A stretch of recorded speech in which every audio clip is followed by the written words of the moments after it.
Record in this area is particularly bad, Deputy Speaker. We need to go back to 2007 and that era of the former Prime Minister Kevin Rudd walking around carrying laptops and talking about working families and so on. And what he said then, Deputy Speaker, was that 2,650 training centres would be opened across the nation, one in every high school. Now, in order for the program to work, three things need to happen. Firstly, the program needs to be funded. Secondly, the centres need to actually open. And thirdly, they need to actually teach people in an effective manner. Now, problems on all areas, Deputy Speaker, because the first thing that happened was the total number that were actually built over 6 years was 11% of the high schools in Australia. So about 300 out of the 2,650 high schools were actually built over 6 years. 11% of what was promised in 2007. The other problem was that the first 250 of these centres cost $1.1 billion. Now, the entire program covering 2,650 schools was supposed to cost $2.5 billion. So the 250, less than 10%, cost $1.1 billion, and that suggests that the other 2,300 or so that were remaining were going to cost a whole lot more than $1.4 billion were they in fact ever to be built, which of course they weren't. And the other big problem is that the actual academic results of these centres were mediocre, to say the least, because we have a situation where only 20%, according to documents obtained under FOI, only 20% of people who actually have been through one of these trade training centres actually obtained a job in the area for which they had trained.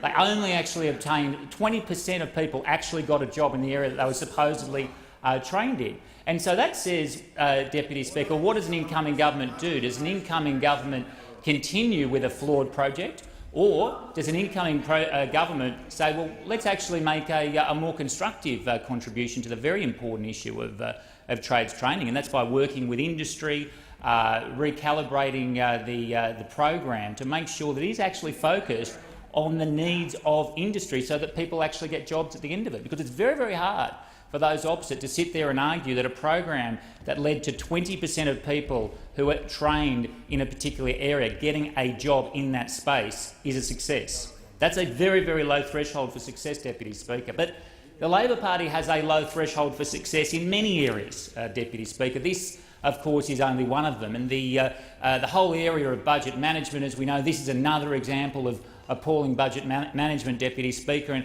And I do note that the Labor Party, those opposite, made some appalling statements in relation to what they would deliver in budget management and failed time and time again. Indeed, the member for Kingston, who so helpfully has raised this motion today, was an enthusiastic advocate of the previous government's policies in relation to budgetary matters. And it's interesting to go back to May 2010.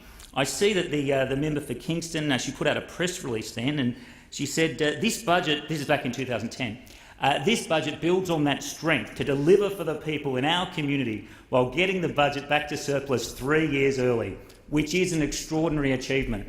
An extraordinary achievement, she claimed back in 2010.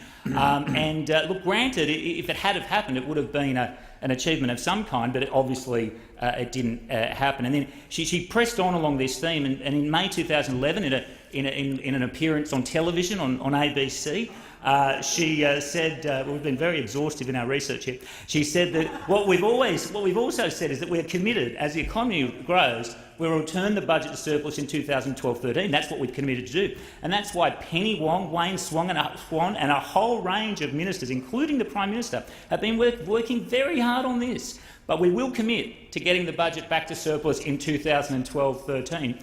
And then she continued on May 2012, Deputy Speaker, and noted, saying that it was an incredibly responsible budget that puts us back on track for a $1.5 billion surplus in 2012-13. And she said, we're returning the budget to surplus, as I said, on time and as promised. We are doing it ahead of every single advanced major economy. I think this is very, very important. Well, what's important, Deputy Speaker, is getting things done for the Australian people. In this area of trades training, as in so many others, we are cleaning up the problems that were left behind.